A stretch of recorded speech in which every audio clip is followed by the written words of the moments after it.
body bags were horror lies. Hello, welcome to Body Bags.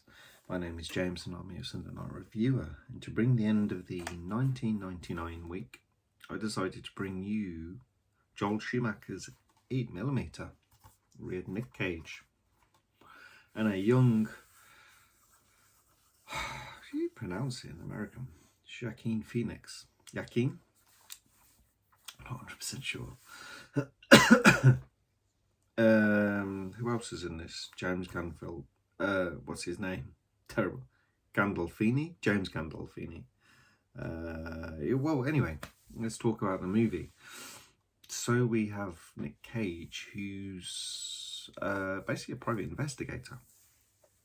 And he's contacted by this attorney who is working for this recently widowed, very rich woman.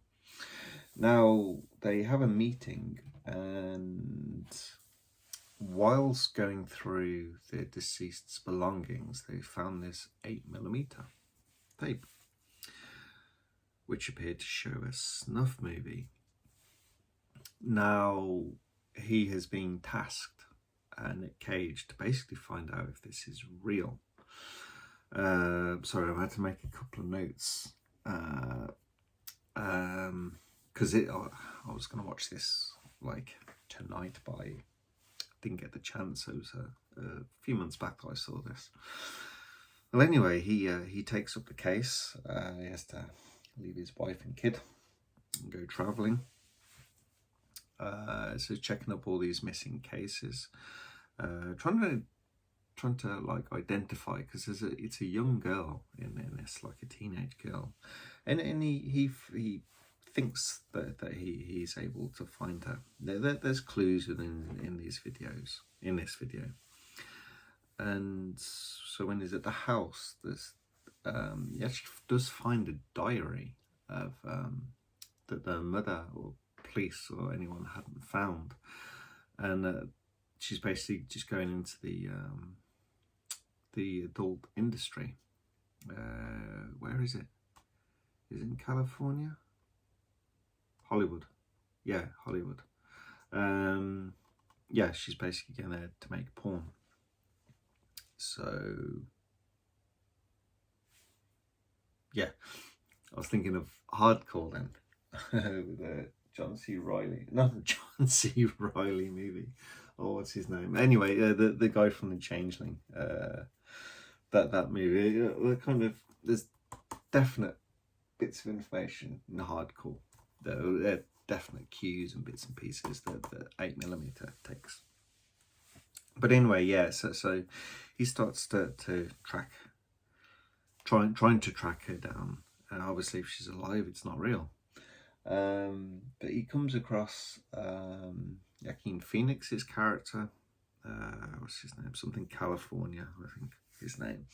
And he's basically working in this pawn shop, and an unlikely kind of, I want to say, friendship and acquaintance, a working relationship occurs, because he's got links. Nick Cage doesn't really know anything, but he's trying to find out about this, if these snuff tapes are real.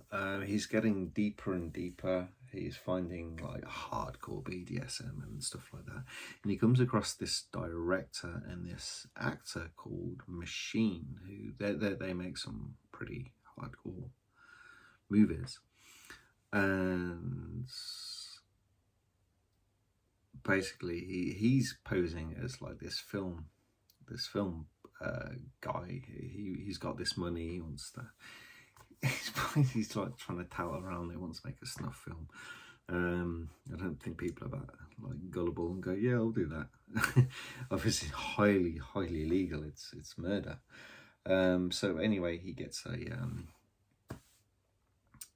sets up this meeting, and obviously it all goes wrong. And some spoilers here. So not only does the director and Machine, they do turn up, but so does the lawyer for this woman. And we find out that it was in fact real, and the deceased guy he couldn't find. He wanted snuff, so he had one made. Had this young girl kidnapped and then tortured and brutally murdered by machine, directed by this guy. So yeah, it's all kind of like kicking off, and then it's like because he knows all the he's been finding that information. Well, anyway, Nick Cage shouts out there, well, he got paid $1 million for this. And the director and machine were like, whoa, we got paid 50 grand for this. And so they will start kicking off, and he basically manages to get away. I think I think it's the attorney. So I think he does get killed, but the director and machine escape. They escape, and so does Nick Cage. So he tells the woman, but she's already like committed suicide. This whole woman is kind of quite sad. And she found out that it was like a real tape. Well, anyway, Nick Cage is this has damaged him, like psychologically. So when he was trying to find this girl, when he was talking with her mum, she was coming across like really kind and genuine, and he just feels bad because she just doesn't know anything. She has no idea. She thinks her daughter's just run off somewhere. And so basically he gets the director, and he calls the mum, and he's like, look, she's dead. Do you want me to exact justice for you, basically? And he beats him to death and finds out where Machine is, and then goes to take him out. And like, Machine is like this kind of weird I think he lives at home with his mom, and he just wears some glasses, this kind of middle-aged guy, not what you'd expect. And yeah, we have a fight break out there, and obviously the end of our movie. Yeah, it's a very, very, very good movie, this one. I mean, it's one of those tough ones because it's quite, obviously it's a very taboo subject, but it's taboo within the mainstream. Like Joel Schumacher, I mean, come on. And like, this is the 90s, so Nick Cage was kind of just slipping off his peak maybe at this, at 99. He was doing like The Rock and Con Air and Face Off during the mid-90s and stuff like that. And he hadn't fallen into like the cult status that he has now. So he was still like pretty high, and obviously there's Joel Schumacher, and there's some big actors in this. And it's a very touchy thing. I can't remember if this did well.